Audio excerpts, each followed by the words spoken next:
For The World Today, this is James O'Neill. 15 people were hospitalized Thursday after a double-decker bus veered onto the sidewalk and crashed near London's busy Victoria Station, with 2 more treated at the scene. None of the injuries were life-threatening. The bus driver was among those hurt in the morning rush hour collision. Witnesses said the bus was speeding before mounting the curb, causing panic among passengers. Footage showed a smashed windshield and emergency vehicles attending. Police appealed for dash cam or phone footage. Victoria, a major transport hub near Buckingham Palace, has seen 2 pedestrian bus deaths since 2021. Ukraine has rejected Russian President Vladimir Putin's proposal for President Volodymyr Zelensky to meet him in Moscow. Putin suggested such talks after his China visit, but Ukrainian Foreign Minister Andrei Sybiha called the offer knowingly unacceptable, noting at least 7 nations, including Hungary, Switzerland, and Turkey, have offered to host. Putin insists any summit must be well prepared and questions Zelensky's legitimacy, citing his expired term. Russia continues to demand recognition of its new borders and Ukraine's abandonment of NATO ambitions as conditions for peace. Chinese leader Xi Jinping and Russian President Vladimir Putin were caught on a hot mic at Beijing's World War II parade, discussing organ transplants as a means to extend life, even suggesting potential immortality. Xi noted rising lifespans, while Putin mused about biotechnology advances and human longevity.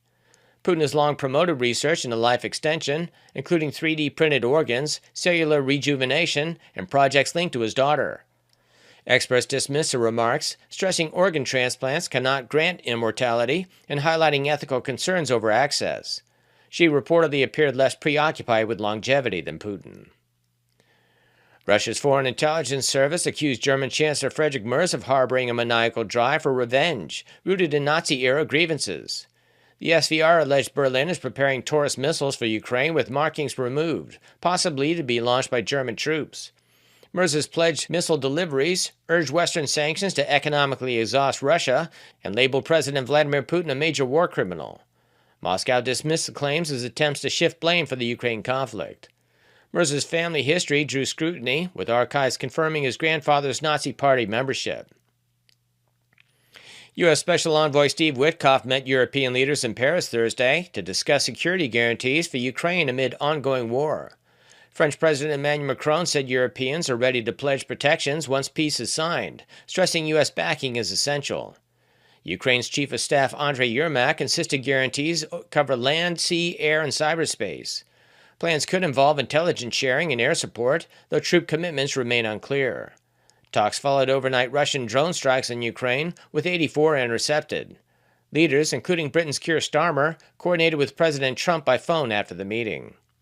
While appearing before a Senate committee, RFK Jr. had a contentious exchange with Senator Elizabeth Warren about vaccine mandates. About any clinical trial data. Through on your promises. Yeah, my promise was to give. A month ago, we could get COVID vaccines by just walking. You can still get COVID vaccines, Senator. You are taking that away. No, you are still. You can still get the COVID vaccines, and Medicare will still pay for them, and Medicaid will still pay for them. Tell the head of the CDC that if she refused to sign off on your changes to the childhood vaccine schedule, that she had to resign? No, I told her that she had to resign because I asked her, are you a trustworthy person? And she said no. So if you had an employee who told you they weren't trustworthy, would you ask them to resign, Senator? This has been James O'Neill for The World Today. If you missed your favorite show or interview, visit episodes on our website at theworldtoday.news. Now there really is no reason to miss out on anything on theworldtoday.news. And back again. It's all happening. But it's fabulous. Just absolutely love it. Okay. In Australia, as with the UK, we have a problem. It's violence in the streets. And at the moment in the west of Melbourne, and also Sydney, but seems to be in Melbourne, it's just getting out of hand. It's also because we have weak politicians and we have a very woke police force. They are woke beyond belief. And I'm not just saying this because their new chief commissioner I know from some police in Victoria are saying that he's woke. He's continuing on the wokeness from the last police commissioner. And that's the reason why we have at this stage the Victorian police force highly ineffective and government interfering, making the Victorian police force even more ineffective. There was a footage I saw the other day on the news. Police car pulls up to these young guys trying to escape in this car. They pulled up next to it and they yelled at them, they ran at them. So this other car just backed out a bit and then went around. And that's just terrible. So I don't know what we're going to do about this. I think we need to look really, really closely at our police forces. Are they there as an arm of the government to do what government wants, so that they will be re-elected, which they're not going to, because the police need to be police. And if you have them there as the messenger boy for the government, government's bad decisions will eventually catch up. Well, you would hope so anyway. Our next guest shortly is Shane Healey, who's a friend of ours and been with us since TNT days. But I want to play this clip. This features Shane Healey. Cam, can you play that clip featuring Shane Healey, please? But first, concealed somewhere in the Victorian high country bush tonight is not just the alleged cop killer Dezi Freeman, but some of Australia's most elite soldiers who've now joined the task of tracking him down. Now, Victoria Police have given little away about the role the Army is playing in the nation's biggest manhunt, but we can bring you some clues. Using skills honed in Afghanistan, key troops are now in the game, and Dezi Freeman is now up against more than he could possibly imagine. You don't have to go back to Ned Kelly to find manhunts in the Australian bush. This person is armed and is extremely dangerous. The search for Dezi Freeman is just the latest, and following the pattern of recent times, police have now called in the toughest weapon in their armoury. We're also joined by assets from the Australian Defence Force. Everyone is leaning into this search. Former Army intelligence operative Shane Healey has been involved in numerous joint operations with police. There's a very strong mutual respect and admiration for both parties. Well away from public view, he now believes Special Forces soldiers are in this hunt, bringing new levels of bushcraft and stealth. When you've got a police helicopter over, Dezi Freeman's going to go to ground. He's not going to move. He's going to think, or if he hears cars, he knows that they might be coming, so he might go and hide in the bush. This is how we operated in Afghanistan. We would put a cordon in by night, and then during the day, we would tighten that noose or cordon. Unlike Afghanistan, the Army's role here is not to capture or kill, but to observe and report back to police. So you could put a special operations, whether it be commando or SAS, patrol into a camouflaged hide at a distance of, 1,000 metres. What they're looking for is the obvious, signs of movement, where he sleeps, who, if anyone, is in contact with him. But unlike Freeman, the Special Forces as a unit don't rest. They can do this for weeks on end, and the public, and especially Dezi Freeman and any other people that he's associated with, wouldn't be none the wiser. You get reports of weather's turning bad, it's raining, it's snowing. These are conditions we dealt with every day in Afghanistan, in Iraq, in training. None of the weather is a consideration to these guys. That's their role, that's their job, they're experts at it. Army specialists helped run to ground the notorious double murderer Malcolm Naden, who lived in the wild for 7 years before he was caught more than a decade ago. Yeah, I had no direction or any place to go, just anywhere there was cover, I just followed it. Shane Healey says it's possible police are seeking intel on Freeman's fellow sovereign citizen conspiracy theorists living in the Victorian bush. I think they're looking at who's helping him. Do they have a similar belief structure? Is it a bigger community? Do they have caches? Where are they going? Are they stashing weapons? But from deep experience, he is certain of one thing. What's going to happen is you're going to be charged with making a false report to police and sued. Dezi Freeman's days of freedom will soon end. 100%. He's definitely up against world-leading experts in this kind of environment. Absolutely fascinating. But I don't know why the military can't get involved just to be an observer. They have to be doing more than that. I mean, otherwise you might as well get someone to take a video and send it back, back via the internet or something to the soldiers who are just going to observe. It doesn't make any sense, does it? But Dezi Freeman killed two excellent Australians, 2 policemen, and shot and wounded another. But they can't find him. Some of the questions are: is he alive? He may not be alive. Or is he just hiding? And it's very dense, thick scrub there, bush. Who knows? And shortly, hopefully, Shane Healey will be joining us. And Shane's also going to talk about the violence, truly the violence in Melbourne.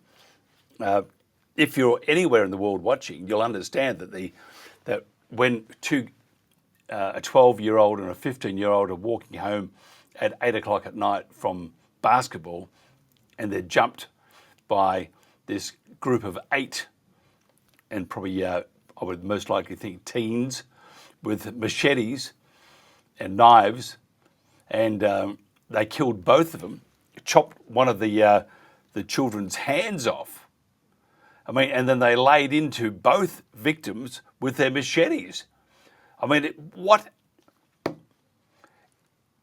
who would want to live in Melbourne with this garbage going on?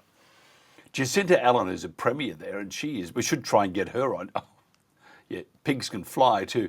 But she needs to start answering questions and then doing something, because she's doing neither. It's a spin. I mean, the guys on tractors in Ballarat had the right idea. Chase the Prime Minister. They should have chased her too. She's a dreadful premier. Absolutely terrible.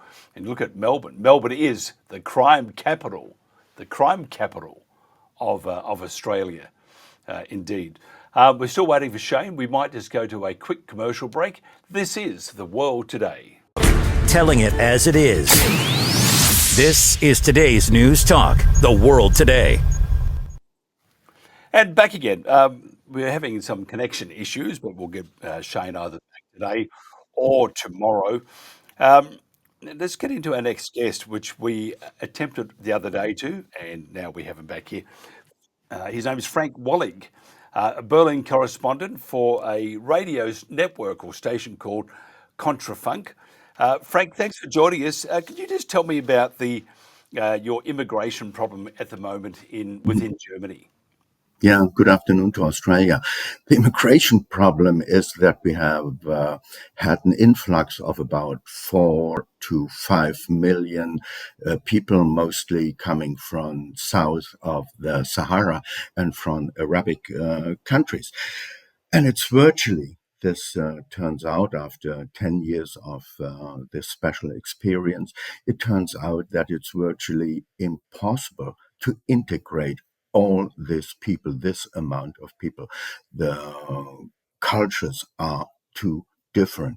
And sometimes you get, as a professional observer, the impression that most of these people that came into Germany, they have no idea where they actually came to, which is Europe or Germany, is a country of tolerance. It has a certain culture, and they stay outside this culture, and it's even all the efforts German authorities and the German government does make, it doesn't work. It's impossible.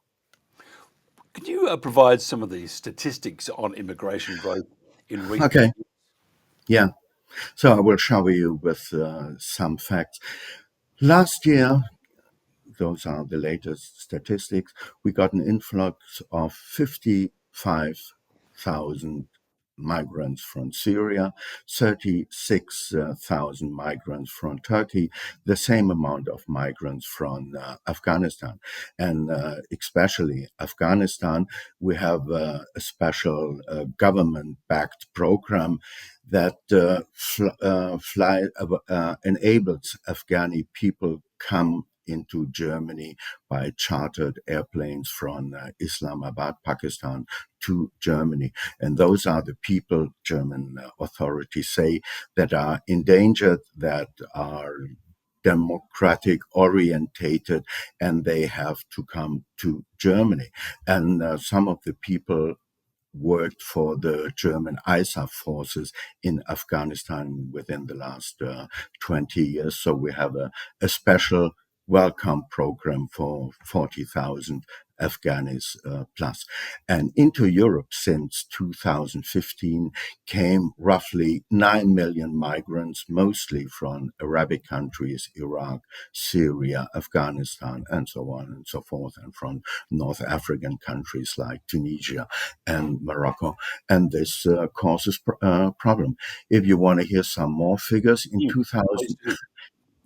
in 2014, we had in Germany 870 incidents concerning anti-Semitism. Now we have 8,600 of these criminal offenses. We have an steady increase of group rape. We have a steady increase of sexual harassment. And since 2015, more than 7,000 women were raped, offended by migrants. So one can say women are the target number one. And just recently, 2 days ago, in the city of Magdeburg, which is in Sachsen-Anhalt, one of the country that consists, and a woman was stabbed right in the middle of a street, and she died. And 2 weeks ago, we had an incident that a young apprentice was at the wrong time at the wrong place, and she was on a platform of a train station, and she was pushed by a migrant in front of an incoming freight train, and she died. But it took 2 weeks till it wasn't considered as being an accident, but a murder. And the murder was a migrant, an illegal migrant from Iraq, and this chap was supposed to leave the country months ago, but in Germany, actually, no one really brings you out of the country. And so these incidents are a kind of daily news in Germany. It's actually, I'm going to be very politically incorrect here. And I always think that we should always tell it as it is. What nationality would this person have been that pushed this woman in front of a train?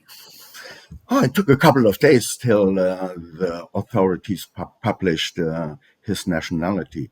It's Iraq. It's Iraq, the nationality. But we had a stabbing just last night in Germany on a public square, and the criminals were youngsters from Afghanistan. So it's a severe problem, but it's not recognized as being a problem by the present government. But it is a problem. It's a problem around the world, but your present government doing what governments around the world do, it's not a problem. It is. People are being killed. We have here in Australia, we had two, a 12-year-old boy and a 15-year-old boy that were chopped into bits by a group of 8 other machete-wielding people. And I could be quite. Well, the victims were African, and it's very, very sad. They should have been as safe as houses, and then you have someone standing on a platform waiting to get a train, most likely home, and she's pushed in front and killed. Yet government says, bring them in, bring everybody in. Who cares about, in your case, who cares about the Germans? Yeah, we had these three magic words in 2015, almost 10 years, or exactly 10 years ago. The former Chancellor Angela Merkel said, "We will make it. Wir schaffen das." And we have another saying which goes like this: "I want asylum, grant me asylum." Since 2015, the borders are permanently open. And Germany is a country with a really highly developed social system concerning health system, concerning the system that you get a flat, the system that you get some citizen money. And this, of course, attracts people. But statistics say that the rate of illiterates has risen in Germany since 2015, when the borders were open, and they're more or less they are still open. The amount of illiterates has raised up to 10%. This is an equivalent of 1900. So Germany might be on a decline because most of these migrants, whether they are illegal or they have arrived by the Geneva Commission on Refugees, they are not skilled enough to cope with this society, and that's what causes problems. And sometimes these problems are red as blood. What about housing? I mean, if these people come to your country, they need somewhere to live unless you're encouraging them to buy a tent. Yeah, I can give you some examples. We have in Stuttgart a family, 15 persons, one husband, three wives, and 10 or 12 children. They come from Syria. They get housing, of course, paid by the German government. Each person gets extra money up to 500 euros. They get education. But since so far, they are here since a couple of years, half of the family is now into prison, and the entire family is responsible for up to 150 crimes, really severe crimes, sexual harassment, violence, drug dealing. And there is no way to get rid of this family, to bring this family back to Syria, because all the people who claimed being Syrian, they are allowed to stay in the country. And within the social system, they get everything up to 10,000 or 12,000 euros a month concerning this special family. And this family is not alone in Germany. We have several of these family where working is less attractive, is much less attractive than just being in the social system, getting citizen benefit, for example. Tell me this: what's the take out the immigration piece of this puzzle? What's the is Germany going through a tough time, such as the UK and other countries, or is it buoyant from the economic side of things?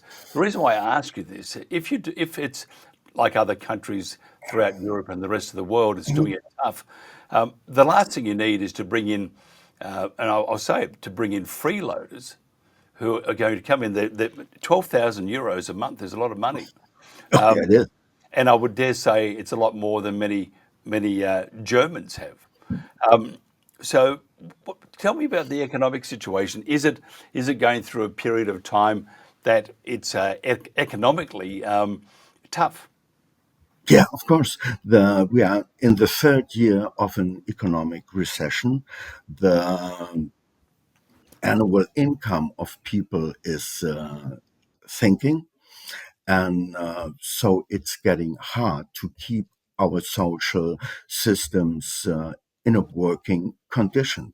So we pay more than 50, 60, 70 billion euros a year for migration and citizen benefit.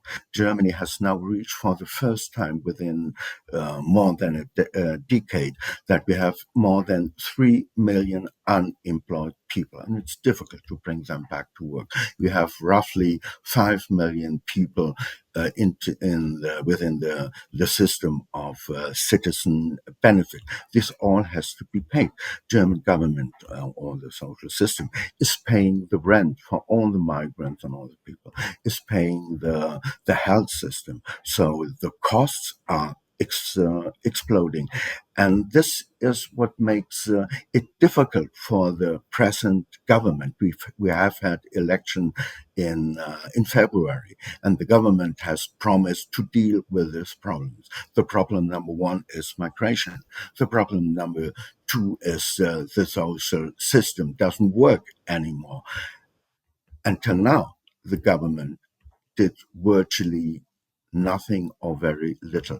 But our Chancellor, Friedrich Merz, who has promised an autumn of reform, so autumn starts in Germany in September, and we all are curious what proposals the government will bring forward, because economically, Germany isn't in a good shape. Many factories stop working, stop producing goods. Some factories are in part of the industry are going to other countries like Switzerland or even Hungary, especially the car manufacturers.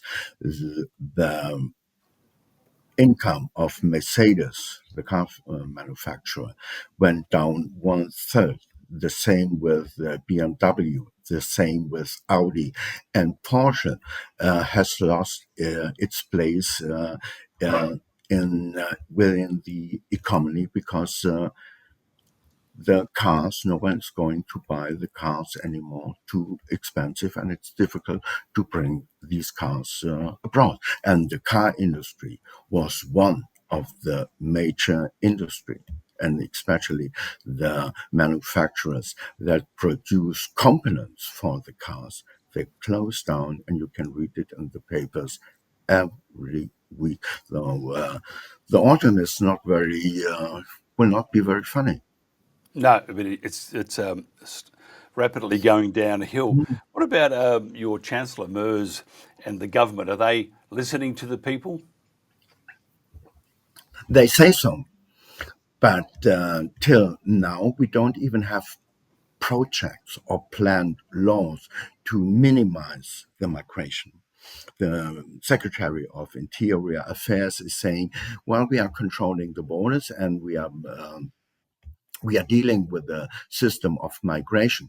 And meanwhile, we have sent back to Afghanistan 150 criminals involved in murder, in sexual harassment, in rape, 150. But at the same time, thousands of Afghanis are still allowed to come into the country.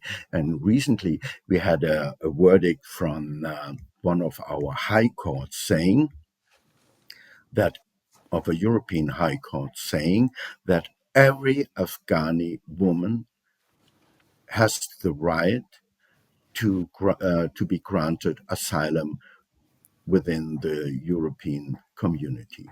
And they have also the right to bring their family with them.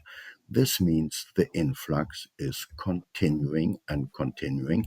And you can, especially in cities and big cities like Berlin, where I'm based, the amount of no-go areas has risen. And there are some squares during the day very popular for tourists and for Berliners. And as soon as the night falls, you are not advised to visit these places. For example, my children, 20 and 23, they avoid certain parts of Berlin completely. And if you take, for instance, the subway in the middle, which is an elegant quarter, middle of Berlin, a couple of stations further on, and you found the shortcut to Baghdad, then you have reached one of these no-go areas where you cannot walk around, for example, with a kippah on your head. This happened to me. Yep. Just moving to another, and I find this absolutely fascinating. Yeah. Obviously, is a reasonable explanation, but latest news from Euronews.com: 16 candidates die ahead of the North Rhine-Westphalia local elections. We have everyone in the world has got theories that we have a hit squad out there. We have all sorts of interesting scenarios. Can you tell us, please, just to alleviate the fear that political opponents are being bumped off in Germany? Yeah, if you have several theories to explain this, what you've just said, it's the easiest thing to take Occam's knife. The simplest explanation is the most likely interpretation. The candidates of the AfD, Alternative for Germany parties, they died of natural causes. They died of natural causes. One suicide, others were severely ill before. So even the AfD itself just keeps calm. I mean, it's tragic, but the candidates of the AfD are usually much older than the candidates of other parties. Why? Because as an AfD member, you get really mobbed. It's very difficult to say, oh, I'm with the AfD. So usually the candidates are older than the candidates of other parties. Just as we wind this up, appreciate your time too, but we'll do many more of these, we hope. Does the Alternative for Germany party, does it get a fair amount of media coverage, or are they just ignoring them too? The AfD gets a fair media coverage by the Kontrafunk, for example. We are these free new medias, but early on, I worked for German Radio and Broadcasting System as a political correspondent in the Capital Studio. And as much as possible, we didn't mention AfD. So they were kept out of the media. And this brought actually the rise of free new medias in Germany. And they are meanwhile established. We talk with the people where others are just talking about. And this is a fairly good chance for alternative medias in Germany. And this has actually changed the entire media system, because the public radio, public television financed by the people is not as interesting anymore as it was. And during the beginning of the migration crisis, I know that German public television showed the pictures of children with big eyes, and the pictures of a woman who looked really distressed. But in fact, more than 2/3 of the migrants were young men at the age from 18 to 30. And they, when they wanted to cross the borders into Europe, they behaved very aggressively. And later on, the German media apologized, saying, well, we showed you too many pictures of children with these big suffering eyes. And I, for myself, when I still was a correspondent for German radio and television in Berlin, I switched from our own program to the BBC, because there the pictures were much more authentic than the pictures we presented to the public. Yeah, it's again, too short a time, but we need to have many more of these discussions. I think the what's happening to Europe right now is appalling, and once upon a time, you think it's government trying to be the good people, looking after the impoverished. It's no more that. There are other issues at play here. Frank Wahlig, who's a Berlin correspondent for KONTRAFUNK Radio. Thank you very much, sir, for your time. Yeah. If somebody wanted to find out more about you, are you on socials by any chance? Pardon me? Are you on the socials? Are you on X at all? No. No. So we need to. No. Yeah.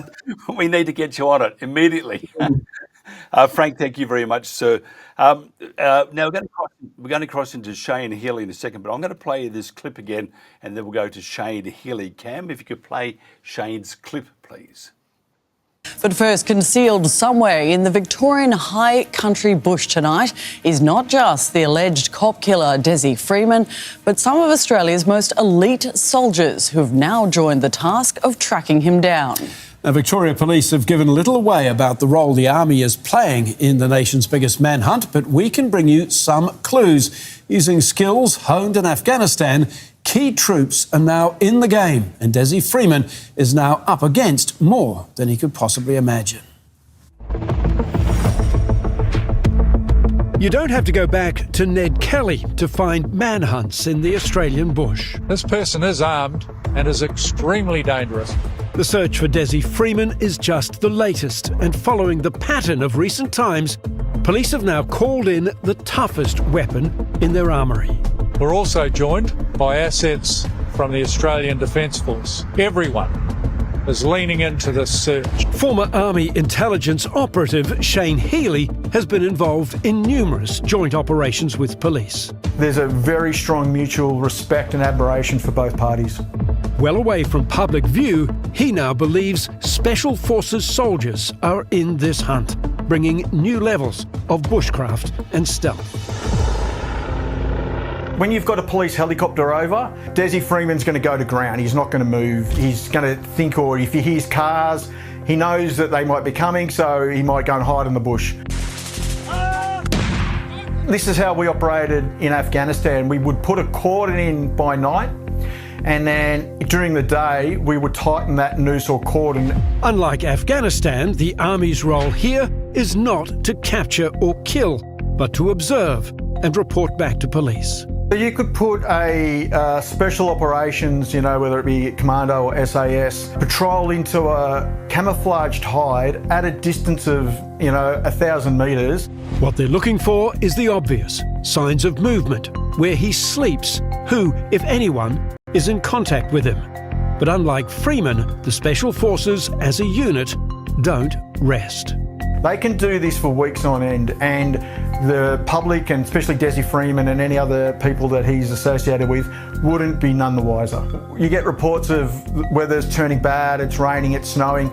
These are conditions we dealt with every day in Afghanistan, in Iraq, in training. None of the weather is a consideration to these guys. That's their role, that's their job, they're experts at it. Army specialists helped run to ground the notorious double murderer Malcolm Naden, who lived in the wild for 7 years before he was caught more than a decade ago. Yeah, I had no direction or any place to go, just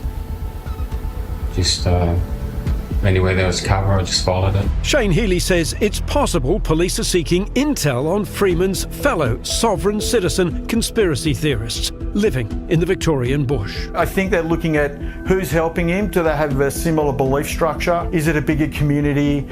Do they have caches? Where are they going? Are they stashing weapons? But from deep experience, he is certain of one thing. What's going to happen is you're going to be charged with making a false report to police and sued. Dezi Freeman's days of freedom will soon end. 100%. He's definitely up against world-leading experts in this kind of environment. And back again, finally got hold of Shane. It's amazing, put a couple of pennies in Shane, and our machinery does actually work. Thanks for joining us once again. Dezi Freeman, how long before he's found? And some are saying that they think he could quite possibly be dead. So that part of that question is how long's a bit of string. So one of the key factors is how big is his support structure. So the sovereign citizen movement is quite large, especially in that part of Australia. So he could be moving between known locations. And as I've said previously, helicopters and cars give a signature off from a long way away. So he gets a fair bit of time to move prior to law enforcement turning up and conducting a search. This is why they've brought in the army, who can sit in a hide and very discreetly, no signature, and observe these kind of pattern of life. The key is they want to keep him or get him above what's called the detection threshold. And whenever you've got overt helicopters, that pushes him below the detection threshold. So, it could be like with Malcolm Nade in a few years. I don't think it's going to be that long. I think that the second and third order effects of his pattern of life will give him away. Not only give him away, but give others away. The problem is with sovereign citizens, they actually farm and they've got veggie patches, they've got their own animals, they've got their own pattern of or only life structure. So that is one of the things working against law enforcement. The bushland is another, but they're not going to rest until they get him. Here's something. I mean, because you know what it's like when you go out to meet the enemy, or you're not even sure if there are enemy there. You don't go out unless you're prepared. These three police that were shot, one wounded, two killed, when they were ambushed, I don't understand, because they do know this guy is dangerous. Why?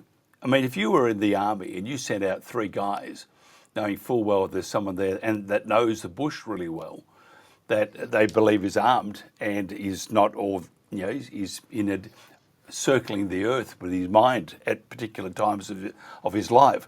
Why would the police send out only three? And the ambush, was it, I mean, do you know any more about the ambush? Was it he was behind a tree, or did he jump out of a... Okay, let's start with one thing. It was not an ambush. An ambush means that to conduct an ambush, you have to draw them into your known area.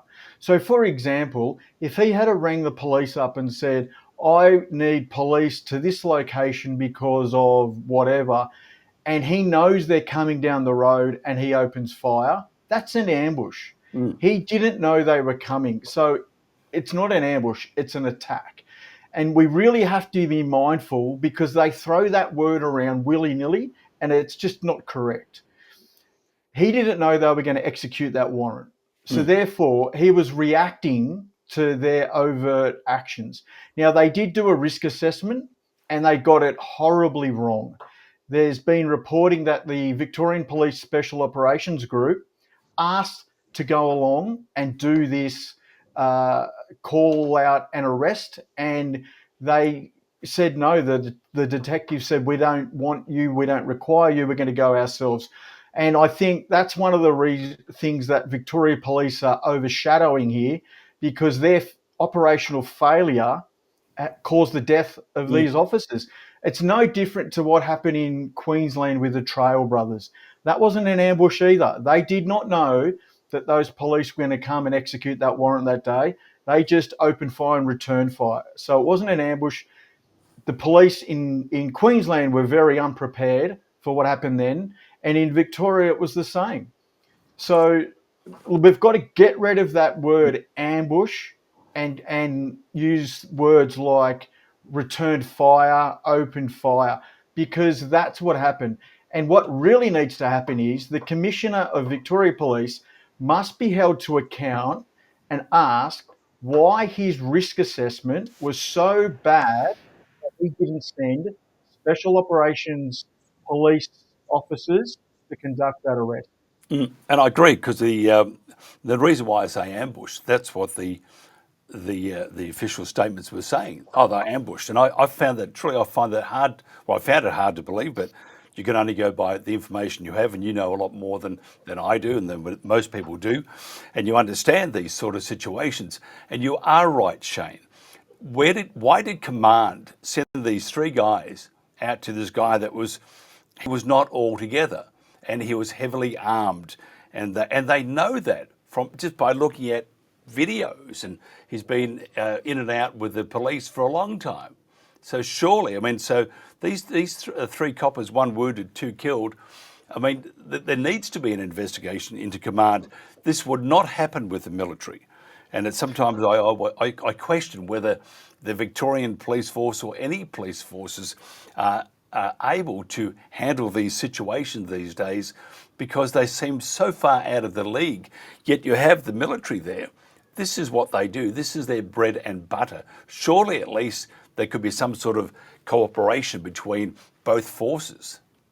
So I'll break that down into a couple of answers. One, the police can do this, right? They've got special operations officers that can do this. They go into bikie clubhouses all the time, heavily armed up. So it's not like the Victoria, New South Wales, Queensland police aren't capable of conducting a high risk call out and arrest. They have the capabilities. They have those big Bearcat trucks that they drive up to, which are bulletproof, that they can drive up to the front door. This was purely a risk assessment that they got horribly wrong. In a military context, it's completely different. We're going in to kill or capture the enemy. In a law enforcement context, they're going in to make an arrest.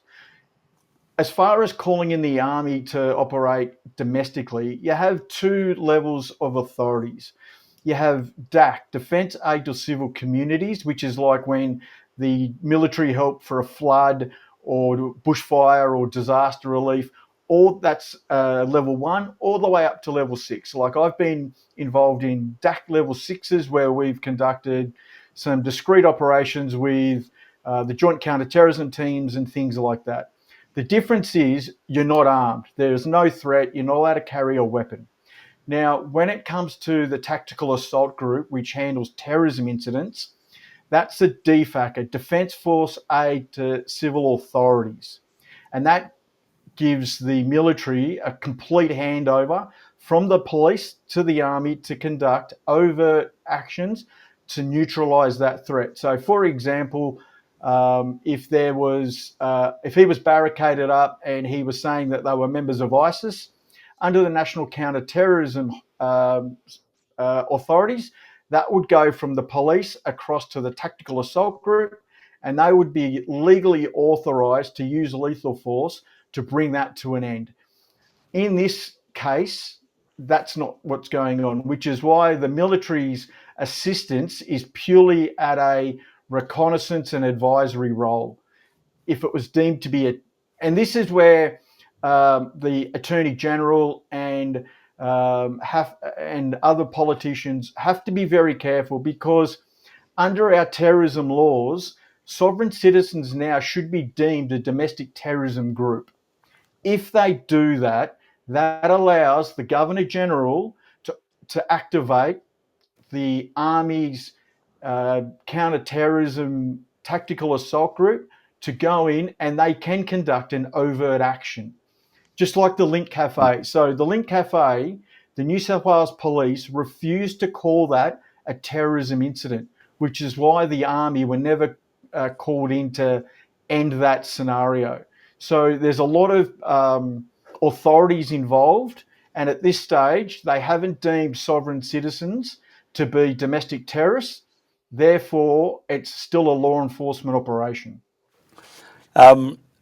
Because this guy, and he was unhinged and a very dangerous person, and you can see how unhinged he was just by looking at the videos, but because he killed people, it doesn't mean that sovereign citizens are going to go and kill people.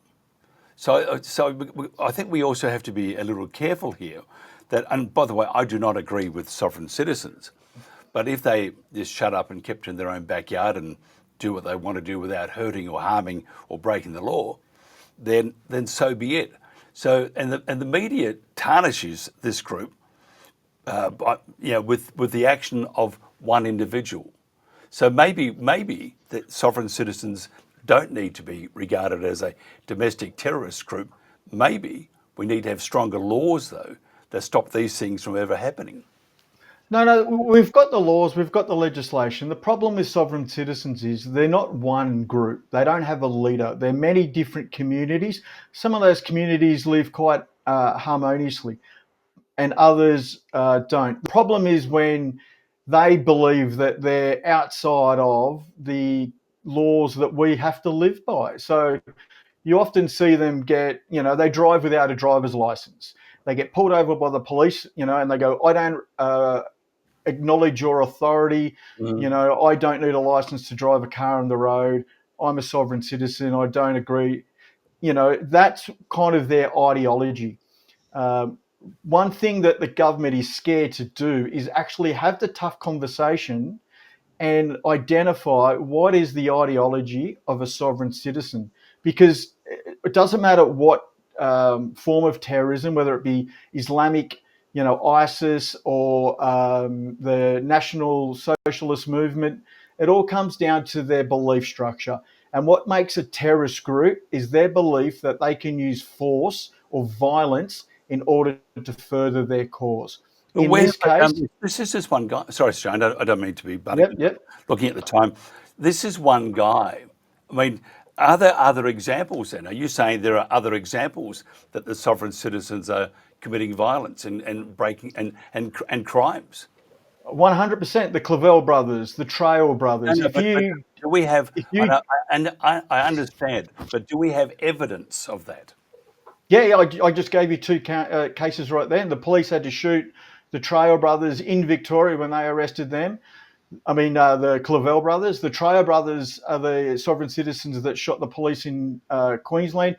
And I've done this, if you actually do a breakdown of statistically, and remember, violence can be punching, can be spitting. It doesn't have to be shooting someone.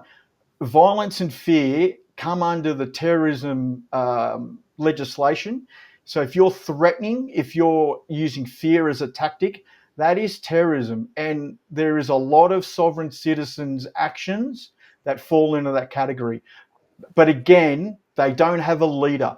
They don't all come together. They're not uniform. So it's harder to mandate that they are, but they all fall under each state's legislation for violence, for crime, for using illegal firearms, for driving without licenses. But if what you're saying is they're all acting as individuals, so therefore you can't really call them a terrorist group because there's no leader. These are individuals. That is correct.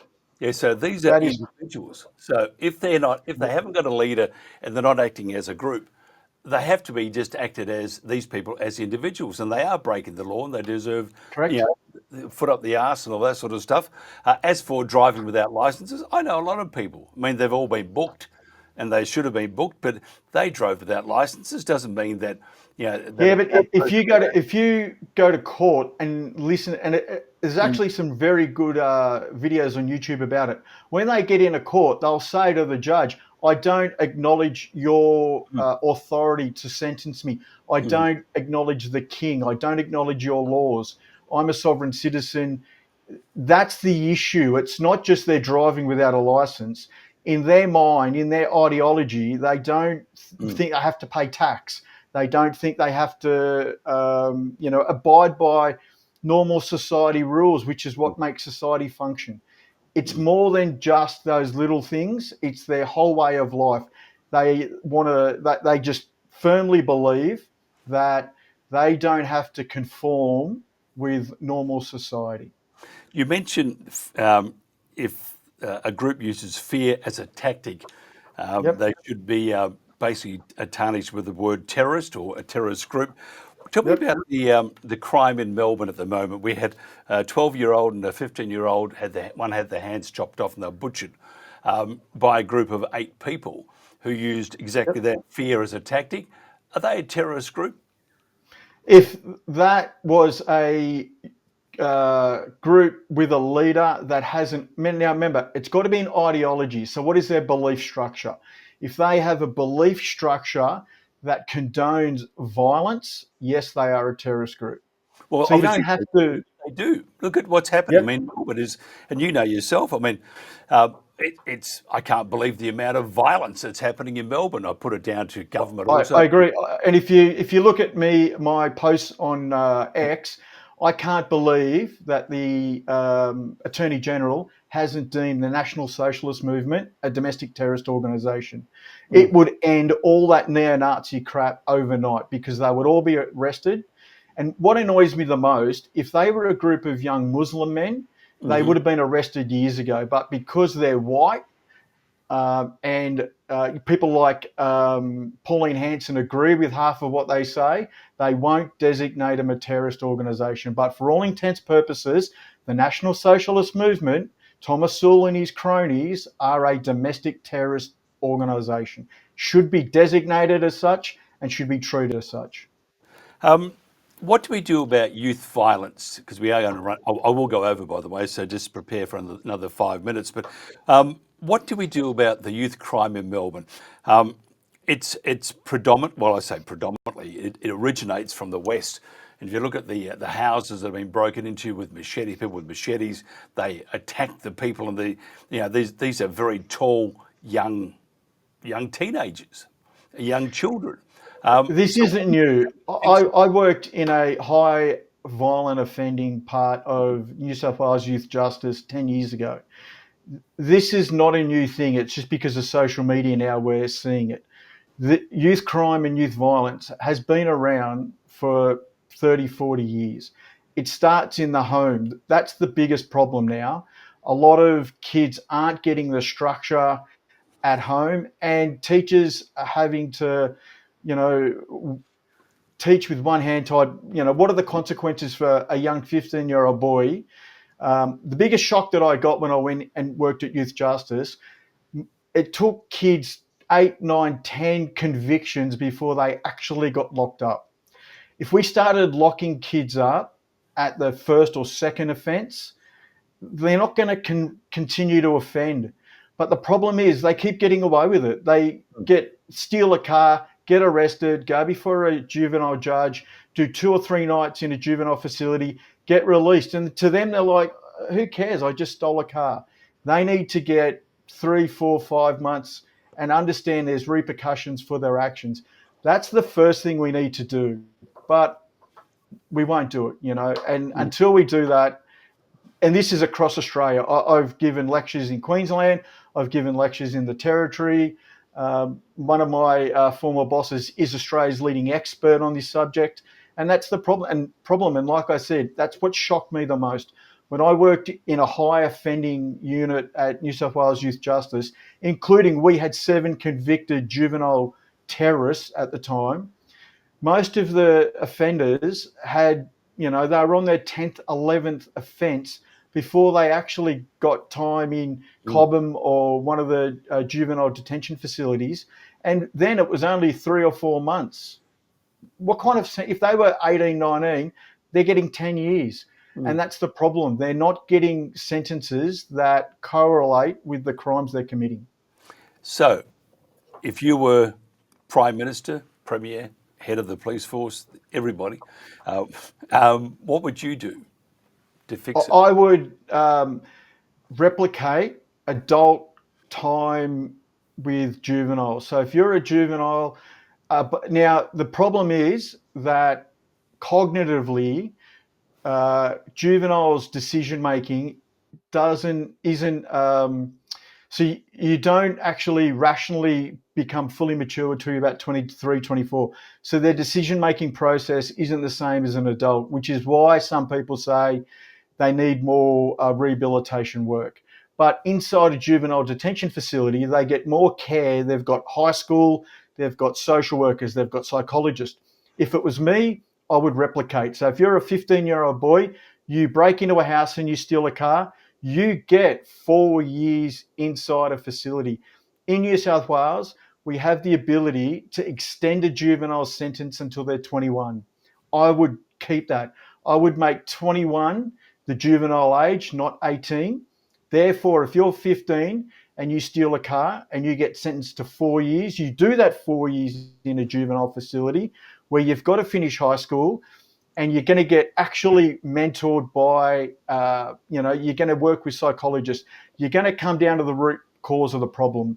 And one of the things is, when I was at Youth Justice, there was at one of the regional detention facilities, this is a 100% true story, and I was told this before.